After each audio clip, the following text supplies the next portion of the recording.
Welcome to all. नमस्ते, जय हिंद। कैसे हैं आप? मैं लोकेश आपका स्वागत करता हूं Salasar Balaji education YouTube channel पर। आज का वीडियो आपका काफ़ी ज़्यादा इंपॉर्टेंट है। इसमें मैं आपको चैप्टर नंबर 4 यानी सीरीज एंड प्रोग्रेशन पढ़ाने वाला हूं, यानी श्रेणी। इसके अंदर जैसे समांतर श्रेणी, हरात्मक श्रेणी और आपकी गुणोत्तर श्रेणी, इन सभी के बारे में मैं आपको डिटेल से पढ़ाने वाला हूँ।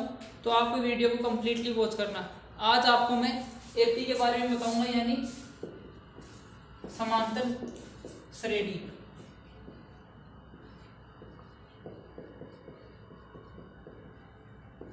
यहाँ से क्वेश्चन आपका बार बार air force, navy, NDA, coast guard जैसी एग्जामों में बार बार यहाँ से क्वेश्चन आ रहा है। तो इसे आप समझते चलना। कुछ समझ में नहीं आए तो आप कमेंट करके बताना। यदि आप जो मैं यहाँ पे पढ़ा रहा हूँ उसकी आपको पीडीएफ चाहिए, हैंड रिटन नोट्स चाहिए, तो आप हमारे टेलीग्राम ग्रुप से जुड़ सकते हैं, जिसकी लिंक आपको भी वीडियो के डिस्क्रिप्शन में मिल जाएगी। आप वहाँ से उसे ज्वाइन कर पाएंगे। साथ ही जैसे गवर्नमेंट जॉब्स की अपडेट पाने के लिए आप हमारे चैनल को सब्सक्राइब कर सकते हैं। उनकी वीडियो भी हम इस चैनल पर डालते हैं। तो टाइम वेस्ट नहीं करते हुए आज का मैं टॉपिक स्टार्ट करता हूँ, समांतर श्रेणी। पहले सीरीज और प्रोग्रेशन का इंट्रो दे देता हूँ कि यह होती क्या है और इसके अंदर कौन कौन सी श्रेणियाँ चलती हैं। ठीक है,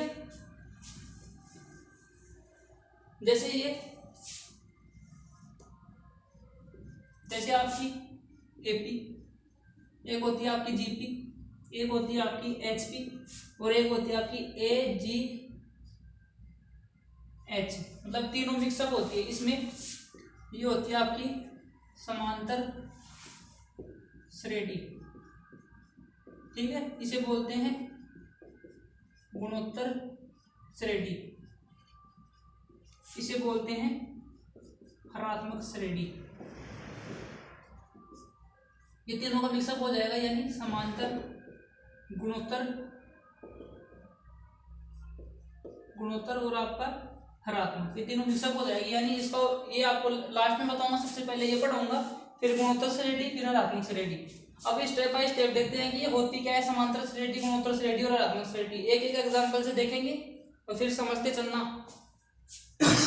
सॉरी, जैसे 2, 3, 4, 5, 6, 7, एक एग्जाम्पल।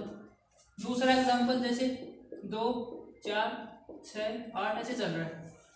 सबसे पहले आपका समांतर श्रेणी। समांतर श्रेणी में जैसे यहाँ पे हम डिफरेंस देखते हैं कि ये सेम चलता रहता है। जैसे यहाँ पे 2 में 1 जोड़ा तो 3 आया, ये 1 में 1 जोड़ा तो 2 आया, 2 में 1 जोड़ा तो 3 आया, 3 में 1 जोड़ा फिर 4 आया। यानी यहाँ पे डिफरेंस सेम होता है, यानी हमारा यहाँ पे डी का मान समान होता है, यानी यहाँ पे डी का मान 1 है फिलहाल। यानी हम एक ऐसा पद जोड़ रहे हैं कि इनके अंदर सेम जुड़ रहा है। जैसे 2, 1 में 1 ही जोड़ा तो अपना 2 आया, जैसे 2 में 1 जोड़ा तो 3 आया। तो यहाँ पे अपना डी होता है जिसे हम सार्वअंतर बोलते हैं, तो वो यहाँ पे 1 है। यानी सेम पद जुड़ रहा है और सेम पद जुड़ते जुड़ते अपनी श्रेणी यानी पद आगे बढ़ रहे हैं, तो ऐसे को हम समांतर श्रेणी बोलते हैं। जैसे दूसरा एग्जाम्पल देखोगे तो और समझ में आएगा। जैसे 2, 4, 6, 8, यानी इन दोनों के बीच में डिफरेंस सेम है। यानी 2 से हम 4 पे गए तो 2 जुड़ा, 4 से 6 पे गए तो 2 जुड़ा, 6 से 8 पे गए तो 2 जुड़ा। यानी यहाँ पे डिफरेंस सेम चल रहा है। ठीक है, यहाँ पे डिफरेंस अपना 2 का चल रहा है, तो यहाँ पे सार्वअंतर अपना 2 है। यानी हमने 2 में 2 जोड़ा तो 4 आया, 4 में 2 जोड़ा तो 6 आया, 6 में 2 जोड़ा तो 8 आया। तो ऐसी को हम समांतर श्रेणी बोलते हैं। ठीक है, उम्मीद करता हूँ आपको ये समझ में आया होगा। अब गुणोत्तर श्रेणी की ओर बढ़ता हूँ कि गुणोत्तर श्रेणी को कैसे क्या होती है उसके बारे में बताता हूँ। जैसे आपका 2, 4, 8, 16, 32, ये जैसे आपका एग्जाम्पल है। यहाँ पर तो हम जैसे कोई पद आगे जुड़ रहा था, जैसे यहाँ पे 2 में 2 जुड़ा तो 4 आया, 4 में 2 जुड़ा तो 6 आया, 6 में 2 जुड़ा तो 8 आया। लेकिन यहाँ पे क्या है, यहाँ पे गुणा हो रहा है। जैसे सबसे पहले इसमें डी होता है, यहाँ पे अपना आर चलता है। ठीक है, यहाँ पे अपन जैसे ये निकालने के लिए अपन दूसरे पद में से पहले पद को घटाते हैं, यानी इसमें से ये घटाएंगे तो डी का मान आ जाएगा। जैसे 3 में से 2 को घटाएंगे तो 1 आ जाएगा, 4 में से 3 को घटाएंगे तो 1 आ जाएगा। यहाँ पे हम 4 में से 2 घटाएंगे तो 2 आ जाएगा। तो ऐसे हमारा सार्वअंतर आ जाता है। तो यहाँ पे वहां पर तो हम आपस में जैसे अगले वाले पद में यानी दूसरे पद में से तीसरे पद में से दूसरे को घटाएंगे तो आपका डी का मान आ जाएगा। चौथे में से तीसरे को घटाएंगे तो आ जाएगा। लेकिन यहाँ पे डी का या आर का मान निकालने के लिए अपन को दूसरे पद में पहले वाले पद का भाग देंगे यानी 2। फिर जैसे 8 में दिया 4, फिर 2, फिर 16 में दिया जैसे 8 का भाग तो अपना 2। तो यहाँ पे तो वहां पर तो हम जोड़ रहे थे, लेकिन यहाँ पे जैसे डिफरेंस आपका ये 2 यहाँ पे सेम आ रहा है, यानी 2 को 2 से मल्टीप्लाई 2 से गुणा किया तो अपना 4, फिर 4 को 2 से मल्टीप्लाई किया तो 8, 8 को 2 से मल्टीप्लाई किया तो 16, 16 को 2 से मल्टीप्लाई किया तो आपका 32। यानी यहाँ पे गुणा करते हैं और यहाँ पे आपका जुड़ता चलता है, यानी 1 में 2 जुड़ा तो 1 में 1 जुड़ा तो 2, 2 में 1 जुड़ा तो 3। लेकिन यहाँ पे गुणा हो रहा है, जैसे 2 को 2 से मल्टीप्लाई किया 4, 4 को 2 से मल्टीप्लाई किया 8। ठीक है, तो यहाँ पे अपना ये आर का मान ऐसे निकलता है, यानी दूसरे वाले पद में पहले वाले पद को भाग देते हैं। ठीक है, ये आपकी गुणोत्तर श्रेणी होती है। यहाँ पे अपन इसको आर बोलते हैं, वहां पर अपन इसको डी बोलते हैं। डी यहाँ पे दूसरे वाले पद में से पहले वाले पद को घटाते हैं और यहाँ पे हम दूसरे वाले पद में पहले वाले का भाग लगाकर देखते हैं कि इनमें आप ये समांतर श्रेणी ये गुणोत्तर श्रेणी है या नहीं है। गुणोत्तर श्रेणी देखने के लिए सभी पदों में जैसे 4 में 2 का भाग लगाया 2 आया, फिर 8 में 4 का भाग लगाया 2 आया, ऐसे अपन चेक करेंगे। यदि ये सेम आता है भाग लगाने पर तो ये गुणोत्तर श्रेणी में हो जाएगी। यदि अपन घटा के देख रहे हैं, जैसे दूसरे वाले में से पहले को, तीसरे वाले में दूसरे को, चौथे वाले में से तीसरे को, तो ये डिफरेंस सेम आता है तो तब एपी में हो जाएगा। तो उम्मीद करता हूँ आपको ये दोनों समझ में आ गई होंगी। अब तीसरी वाली की ओर बढ़ता हूँ। ये दोनों एक दूसरे के विपरीत होती है, यानी जैसे अपना यहाँ पे समांतर श्रेणी के अंदर जैसे एग्जाम्पल के रूप में जैसे 1 2 3 4 ऐसे समांतर श्रेणी है अपनी, तो यहाँ एचपी के अंदर क्या होगा, ये उल्टी हो जाएंगे, यानी एक का उल्टा करो या फिर इसको ऐसे लिख दो, कोई बात नहीं। 2 का उल्टा 1/2, फिर इसका 1/3, यहाँ पे इसका 1/4। जैसे एपी के अंदर इन दोनों पद को आपस में घटाते हैं, वैसे हम यहाँ पर भी इन पदों को घटा के देख लेते हैं। फिर जैसे अपन बोल दे कि अपन इसका आर का मान निकालो, डी का मान निकालो, तो जैसे अपन को एच पी देते पहले, जैसे अपन को ये एच पी दे दी, तो सबसे पहले अपन क्या करेंगे, अपन को डी का मान निकालने के लिए बोल दे तो अपन इसको पहले एपी में कन्वर्ट करेंगे। जैसे इसको एपी में कन्वर्ट करेंगे तो ये आपस में अपना स्थान इंटरचेंज कर लेंगे, यानी 2 ऊपर हो जाएगा, 3 ऊपर हो जाएगा, 4 ऊपर हो जाएगा। ठीक है, अब इनमें हम आसानी से ए का मान, योगफल, पदों की संख्या जो भी अपन को निकालने के लिए बोले वो अपन आराम से निकाल पाएंगे। तो ये एच पी हो गई और ये इन तीनों के अंदर मिक्सअप चलता है, जो आगे मैं आपको डिटेल से बताऊंगा। जैसे आपका 1 प्लस में 9x स्क्वायर, जैसे 9x क्यूब, ऐसे चलता रहता है। तो यहाँ पे 9 आएगा, तो यहाँ पे देख लो, पहले यहाँ पे 1 था, फिर इसको जैसे अलग अलग लिखेंगे, जैसे 9 प्लस में 9, इसमें 9 कॉमन ले लेंगे तो 1 प्लस में x square plus x cube, ऐसे आपकी ये श्रेणी बन जाएगी। तो ये आपका एजीपी यानी समांतर गुणोत्तर हरात्मक श्रेणी का एग्जाम्पल हो गया। तो उम्मीद करता हूँ आपको ये बेसिक इंट्रो समझ में आया होगा। आज मैं आपको एपी पढ़ाने वाला हूँ, तो आप इसे कंप्लीटली समझना। ठीक है, सॉरी।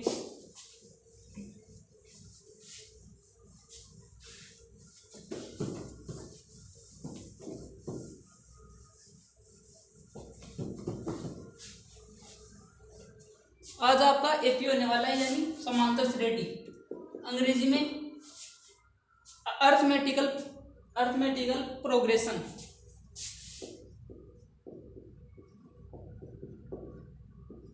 समांतर श्रेणी सबसे पहले जैसे A1 A2 A3 A4 A5 ऐसे आपका n तक चल रहा है। ठीक है, A1 यानी आपका पहला पद। अब पहले वाले पद को अपन लिखते कैसे हैं, A ऐसे कैसे, अब इसको लिखते हैं A प्लस में D। तीसरे वाले पद को लिखते हैं A प्लस में 2D। चौथे वाले पद को लिखेंगे A प्लस में 3D। पांचवे वाले को लिखेंगे A प्लस में 4D। ठीक है, तो ये इनको लिखने का तरीका होता है, यानी यहाँ पे डी में से एक कम करके लिखेंगे। यहाँ पे जैसे पद की संख्या 3 निकाल रहे हैं तो यहाँ पे 2d आएगा, यहाँ पे 4 है तो यहाँ पे 3 आएगा, यहाँ पे 5 है तो यहाँ पे 4 आएगा। तो ये बेसिक बात थी समांतर श्रेणी की। आगे बढ़ता हूं। समांतर श्रेणी में कुछ टर्म एंड कंडीशन होती है, उसके अनुसार जैसे जो ए होता है उसे हम प्रथम पद बोलते हैं, डी होता है आपका उसे हम सार्व अंतर बोलते हैं, यानी कॉमन डिफरेंस, अंग्रेजी के अंदर कॉमन डिफरेंस। जैसे आपका एन होता है, एन को बोलते हैं पदों की संख्या, इसे बोलते हैं एन व पद। और आपका एक एसएन चलता है उसे बोलते हैं हम पदों का योग। ठीक है, तो ये इसकी बेसिक बातें होती है एन व पद। ठीक है, जो ए यानी आपका प्रथम पद, डी यानी आपका सार्वंतर, एन यानी एन व पद, एन यानी एन पदों की संख्या, एस एन यानी पदों का योगफल। तो इनके बारे में स्टेप बाय स्टेप बताता हूं कि ये इनका यूज कहाँ होगा और कैसे होगा।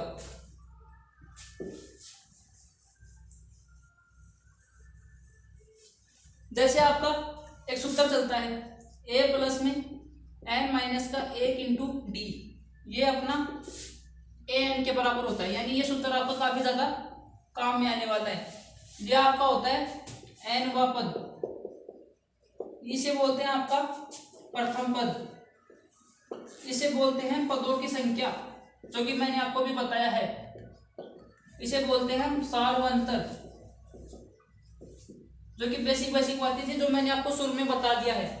अभी इससे फॉर्मूले का यूज समझते हैं अपन कि आपका फॉर्मूला कहाँ काम में आने वाला है। सॉरी, जैसे आपको ये प्रश्न दे देगा कि आपका समांतर श्रेणी के अंदर पहला पद ये है और आपका सार्वंतर ये है और पदों की संख्या इतनी है, तो आप उसमें एन व पद ज्ञात कीजिए। या फिर आपको एन व पद दे देगा, एन का मान दे देगा, डी का मान दे देगा और आपको ए का मान निकालने के लिए बोल देगा। यानी कभी कभी तो आपको एन का मान निकालने के लिए बोलेगा, बाकी सभी चीज दे देगा। कभी कभी आपको ये बाकी सभी चीजें दे देगा, डी का मान निकालने के लिए बोलेगा। कभी कभी आपको एन का मान निकालने के लिए बोलेगा, यानी कभी कभी जैसे आपको सभी मान पूछ सकता है ऐसे। तो ये सूत्र आपका काफी ज्यादा इंपॉर्टेंट है, इसे आप 2 से 3 बार लिख लेंगे तो आपको याद हो जाएगा। जैसे आप मेरे साथ बोले ए एन बराबर A plus N minus 1 into D, A N बराबर A plus N minus 1 into D, तो आपको ये याद हो जाएगा, 2 से 3 बार लिख लेंगे तो। ठीक है, अब आगे बढ़ता हूं। जैसे आपका एस एन होता है, एस एन का सूत्र एन बटे में 2 कोष्टक 2n कोष्टक n plus 1 into D, यह आपका योगफल का सूत्र होता है। एस एन यानी पदों का योग, n बटे 2 यानी n का मान पदों की संख्या, a यानी आपको प्रथम पद, n यानी आपका पदों की संख्या, d यानी आपका सार्वंतर, जो कि मैंने आपको बता दिया। अब इस सूत्र का एक और सूत्र चलता है, वो देखना। जैसे n बटे में 2 कोष्टक a, इसको ऐसे लिख सकते हैं अपन a plus n minus 1 into D. ठीक है, तो आपका n बटे में 2 a ऐसे कैसे, इसको क्या लिख सकते हैं a n, जो कि इस सूत्र के अनुसार है। ठीक है, ये सूत्र भी आपको काम आने वाला है, यानी आपको डायरेक्ट बोल देगा कि आप पदों की संख्या आपकी इतनी है, प्रथम पद आपका ये है, एनवा पद आपका ये है, तो आप पदों का योगफल ज्ञात कीजिए। ठीक है, तो ये आपके 2 सूत्र थे जो कि मैंने आपको बता दिया। आप इसे 2 से 3 बार लिख लेंगे तो आपकी याद हो जाएंगे। अब इस सूत्र से अपन और सूत्र निकालेंगे जो कि इंपॉर्टेंट है। आप इन्हें डायरेक्ट याद रखोगे तो डायरेक्ट क्वेश्चन निकाल पाओगे, नहीं फिर आपको टाइम लगने वाला है। जैसे क्वेश्चन में आपको कुछ जैसे डायरेक्ट डी का मान कैसे निकालेंगे, जैसे एन इसको इस साइड में देंगे बटे में, ये इसके मल्टीप्लाई में बचेगा यहाँ पे, तो नीचे n प्लस 1 में, इसे आप डायरेक्ट याद रख ले। या फिर आप इसे ऐसे लिख सकते हैं, जैसे इसे अंतिम पद भी बोलते हैं, nवां पद भी बोलते हैं, यानी इसे अंतिम पद माइनस प्रथम पद बटे में पदों की संख्या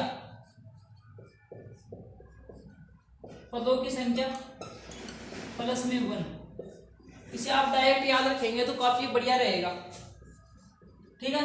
कभी अभी एक n के लिए अलग सूत्र निकालते हैं, जैसे ए एन माइनस का ए बटे में आपका डी आ जाएगा, ठीक है, और यहाँ पे आपका n प्लस 1 में बच जाएगा और n माइनस 1, ठीक है, यहाँ पे आपका माइनस आएगा।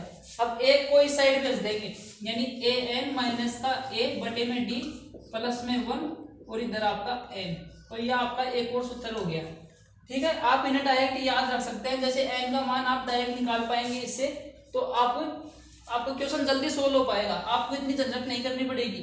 आप डायरेक्ट लिखेंगे अंतिम पद माइनस प्रथम पद बटे में आपका सारो अंतर प्लस में 1, तो आपका n का मान डायरेक्ट आ जाएगा।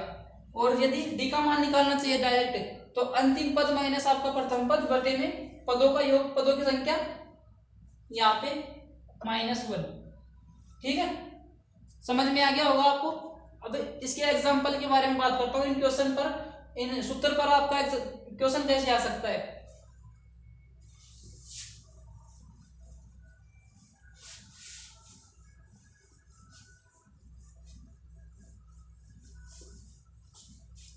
क्वेश्चन देखना आप, जैसे आपका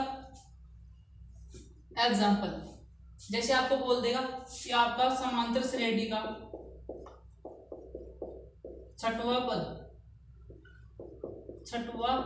पद आपका जैसे 32 है, वह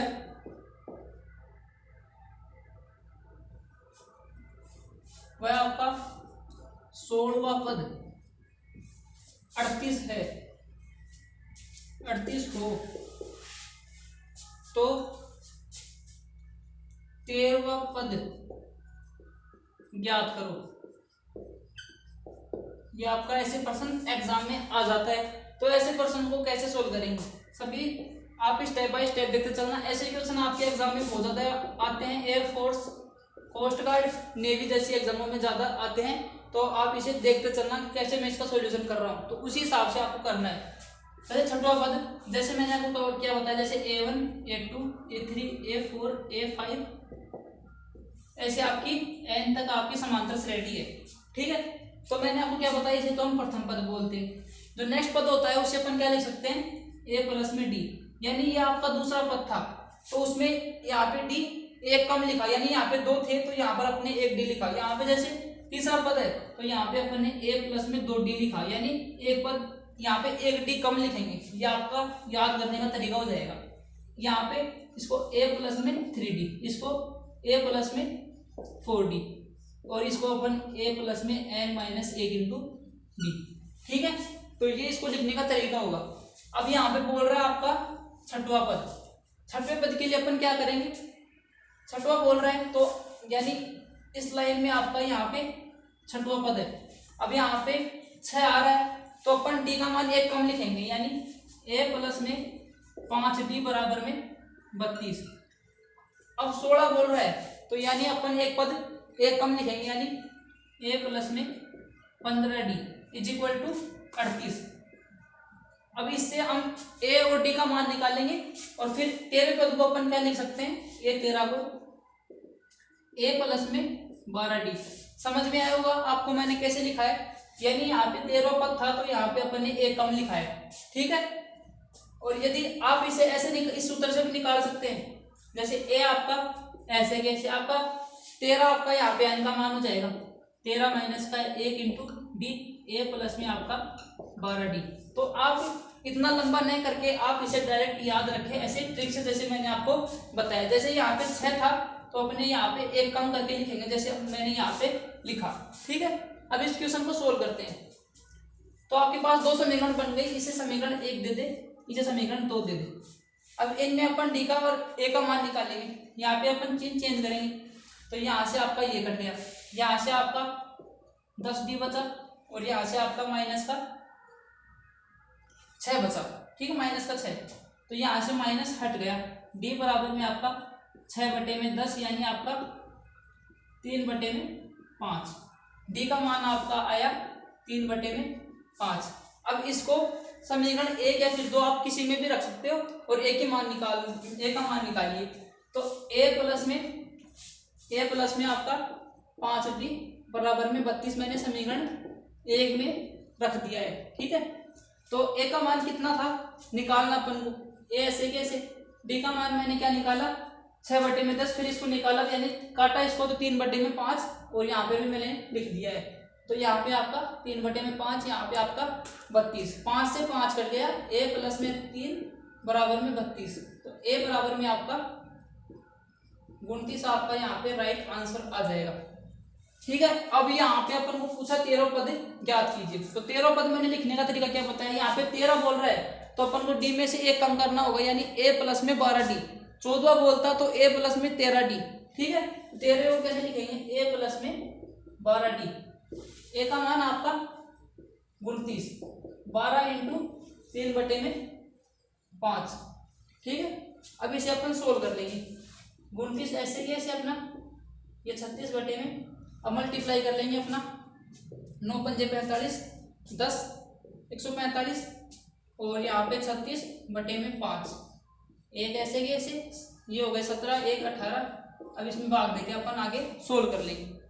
उम्मीद करता हूँ आपको ये क्वेश्चन समझ में आया होगा, इम्पोर्टेंट था। ठीक है, नेक्स्ट क्वेश्चन की ओर बढ़ता हूँ, यानी ऐसा एक क्वेश्चन और बताता हूँ आपको।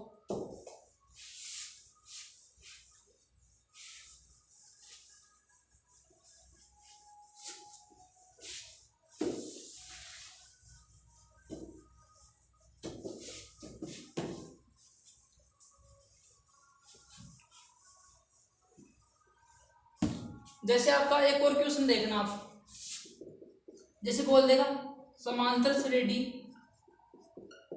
का प्रथम पद जैसे 32 है और आपका सार अंतर यानी आपका डी का मान जैसे 16 है और पदों की संख्या आपकी 12 है, तो पद योगफल ज्ञात करो। तो ऐसा क्वेश्चन निकालने के लिए मैंने आपको सूत्र बताया, Sn बराबर आपका n/2 कोष्टक 2a plus n minus 1 into D. अब क्वेश्चन में आपको सभी की वैल्यू देके रखी है, एक की वैल्यू आपकी 32 यानी प्रथम पद, सार्वंतर यानी डी जो कि आपको यहाँ पे है, पदों की संख्या यानी n का मान आपको देके रखा है, तो सभी की वैल्यू आपके पास है, इसमें रख दीजिए तो आपका आंसर आ जाएगा 12/6, 2 इंटू 32, 12 माइनस का 1 इंटू 16। ठीक है, यहाँ से आपका 2, 32 दूनी 64 और यहाँ पे आपका 11 इंटू 16, यहाँ से आप मल्टीप्लाई करिए।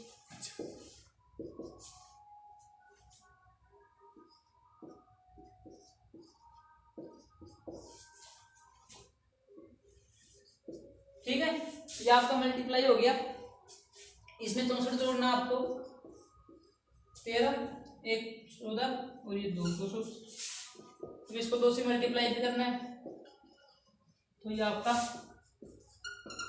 योगफल आ गया। ठीक है, तो आप इसे देख लेना, ऐसे होने वाला है, यदि कोई गुणा भाग में मिस्टेक हो गई हो तो आप इसे दोबारा से देख लेना और मैं एक बार और चेक कर लेता हूँ। जैसे 32 हो गए, यहाँ पे आपका यहाँ से 11, यहाँ से आपका 16, यहाँ पे ऐसे कैसे, फिर 64 इसमें जुड़ा 0, फिर ठीक है, फिर ये आपका मल्टीप्लाई यानी आपका ये आपका राइट आंसर है। ठीक है, ये समझ में आ गया होगा। अब इसकी प्रॉपर्टीज है, इंपॉर्टेंट है, उन्हें भी आप देखते चलना। सॉरी,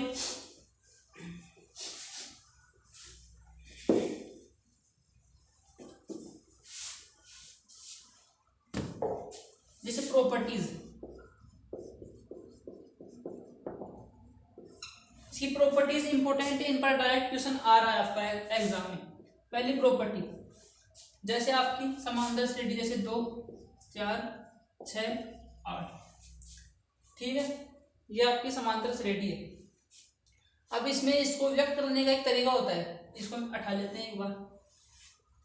अब इनको हम इसको a के बराबर मान लेते हैं, इसको b के बराबर, इसको c के बराबर। तो ये इसकी ट्रिक होती है या फिर इसका कंसेप्ट होता है कि 2b बराबर आपका a प्लस c होता है, यानी बीच वाला पद का 2 गुना पहले और तीसरे पद के योगफल के बराबर होता है। चाहे तो आप इसको चेक कर सकते हैं, यानी 4 का दुगुना आपका 8, पहला पद और तीसरा पद, पहला पद आपका 2, लास्ट का पद यानी तीसरा पद आपका 6, तो 2 प्लस में 6 यानी 8 बराबर में 8। तो ये आपका कंसेप्ट था, यानी पहली आपकी प्रॉपर्टी थी कि 2b बराबर आपका a प्लस में c। ठीक है, ये आपकी पहली प्रॉपर्टी थी। और दूसरी प्रॉपर्टी देखना, जैसे आपका इसमें समांतर माध्य होता है, समांतर माध्य व्यक्त करने का तरीका क्या होता है, इसका सूत्र होता है a प्लस बी बटे में 2। ठीक है, अब समांतर माध्य कैसे निकालेंगे, जैसे आपको 2 4 6 8 ऐसे आपकी समांतर श्रेणी है, तो इसमें मान रखकर आप समांतर माध्य का मान निकाल पाएंगे, जो कि आपका संपूर्ण टॉपिक है। आगे आपका ये टॉपिक आने वाला है पूरा समांतर माध्य, तो उसमें मैं आपको डिटेल से बताऊंगा कि इसको कैसे निकालते हैं। एक बार आप इस सूत्र को ध्यान में रखना। ठीक है, नेक्स्ट प्रॉपर्टी की ओर बढ़ते हैं।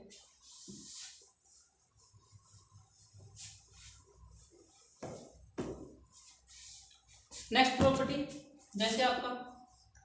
जैसे ये आपकी समांतर श्रेणी है। ठीक है, जैसे इसमें अपन कुछ जोड़ दे, जैसे अपन इसमें 1 जोड़ रहे हैं, दो सभी पदों में 1 1 जुड़ेगा, 2 में 1 जुड़ा 3, 4 में 1 जुड़ा, 6 में 1 जुड़ा, 8 में 1 जुड़ा। ठीक है, यहाँ पे हुआ आपका 3, यहाँ पे हुआ आपका 5, यहाँ पे हुआ आपका 7 और यहाँ पे हुआ आपका 9। अब इसमें 1 जोड़ा, ठीक है, अपन ने 1 जोड़ा। अभी भी ये पहले भी आपकी ये एपी में थी और अभी भी आपकी ये एपी में है। चाहे आप इसमें डिफरेंस चेक कर सकते हैं, यहाँ पर भी आपका 2 का डिफरेंस है, यहाँ पर भी आपका 2 का, यहाँ पर भी आपका 2 का। तो 1 जोड़ के देख लिया, अब 1 घटाकर देख लेते हैं। 1 घटाया, 2 में से गया 1, 4 में से 1 गया 3, 5 6 में से 1 गया 5, 8 में से 1 गया 7। अभी भी आप देख पा रहे हैं यहाँ पे डिफरेंस सेम है 2 का, यानी घटाने पर भी ये 80 में ही रहेगी। अब मल्टीप्लाई के कंसेप्ट पर देखते हैं कि जैसे आपकी 2 4 6 8, अब इसको हम 2 से मल्टीप्लाई कर रहे हैं, तो आपका 4 8 12 16, यहाँ पे डिफरेंस 4 का, यहाँ पे डिफरेंस 4 का, यहाँ पे डिफरेंस 4 का, यानी गुणा करने पर भी ये 80 के अंदर ही है। अब बात करके देखते हैं, जैसे 2 का भाग दे रहे हैं इसमें, तो आपका 1, फिर भाग दिया 4 में, फिर 2, फिर भाग दिया 3, फिर भाग दिया 4 का। अभी भी डिफरेंस आपका 1 का ही है, यानी टी की वैल्यू भी आपकी 1 ही है। यानी आपको समझ में आ रहा होगा कि अब इसकी प्रॉपर्टीज यहाँ पे मैं लिखने वाला हूँ कि इसकी प्रॉपर्टी क्या है। यानी आपका A1 के अंदर आप कुछ भी जोड़ो घटाओ, A2 के अंदर आप भी कुछ भी जोड़ो घटाओ, A3 में आप कुछ भी जोड़ो या घटाओ, यह आपका AP में ही रहेगा। यानी पहले A1 A2 A3 आपकी AP थी, यानी समांतर श्रेणी थी या फिर इसके अंदर आपने लैम्बडा जोड़ा या फिर घटाया तो भी ये AP के अंदर ही रहेगा। ये इसकी प्रॉपर्टी थी। यानी और दूसरी प्रॉपर्टी ये मिटान के लिख देता हूँ आपके लिए, तो आप इसे आराम से नोट कर पाएंगे।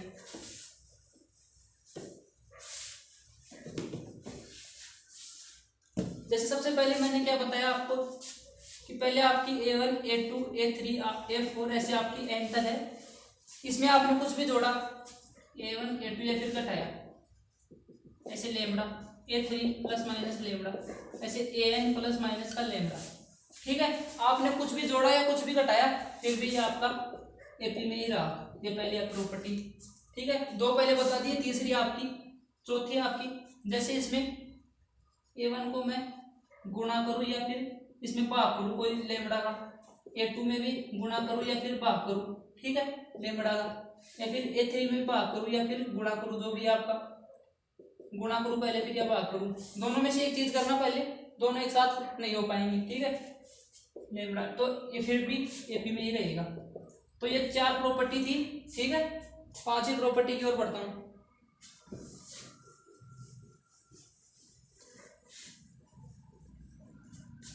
जैसे आपकी 5वीं प्रॉपर्टी यानी A प्लस में BN, ये समांतर श्रेणी को लिखने का तरीका होता है, यानी समांतर श्रेणी। ठीक है।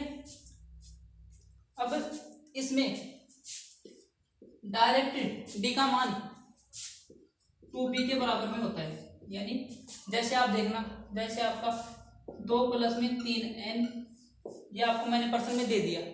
अब इससे आप एक का मान कैसे निकालोगे, तो इसमें आप सबसे पहले इसमें एक n बराबर 1 रखो, तो a बराबर में 5, n बराबर में 2 रखा तो 2 + 3 × 2 यानी आपका 6, फिर ये आपका 8, ठीक है। तो यहाँ से आप डायरेक्ट मान निकाल पाएंगे।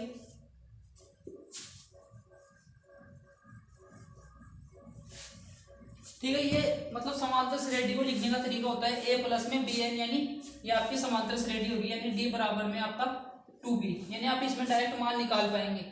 कैसे निकाल पाएंगे, जैसे आपको प्रश्न में दे देगा एग्जाम्पल के रूप में, जैसे आपका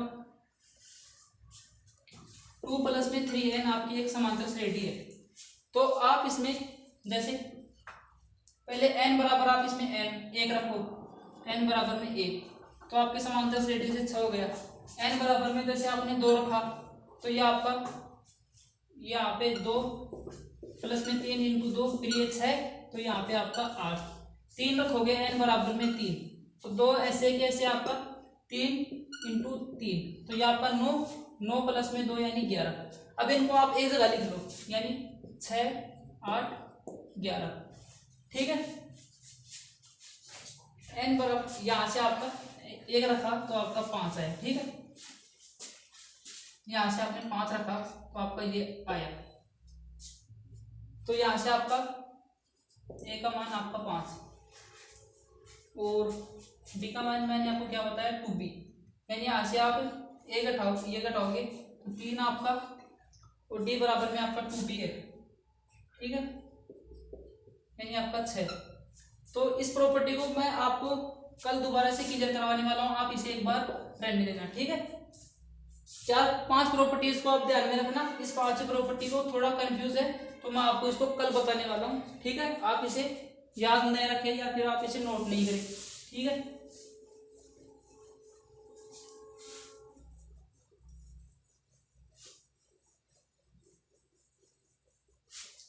तो आपको मैंने जो एग्जांपल दिया आपको सभी समझ में आए होंगे, और आपको कल मैं इंपॉर्टेंट क्वेश्चन भी करवा दूंगा, और इसकी जो प्रॉपर्टीज बाकी रह गई वो भी मैं आपको कल करवा दूंगा। तो आज का वीडियो इतना ही था। वीडियो आपको अच्छी लगी हो तो वीडियो को लाइक करें व चैनल को सब्सक्राइब करें। जय हिंद।